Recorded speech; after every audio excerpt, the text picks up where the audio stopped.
Hello and welcome to SBSparts.com's Polaris RZR brake pads install video. We will start with the rear brakes. First step in the installation is the removal of the calipers by removing the two bolts that hold the caliper to the rear hub.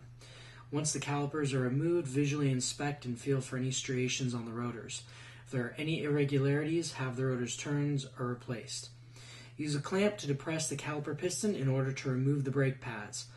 Once the pads are removed, pull the metal plates off the old pads and attach them to the back of the new pads. Fully depress the caliper piston while sliding the new inner pad onto the caliper.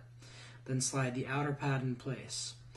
Once both pads are in place, slide the caliper back over the brake rotor and align with the bolts in the hub.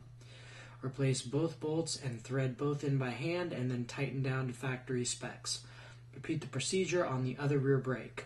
When you're done with the rear brake pad replacement, repeat the procedure on the front brakes.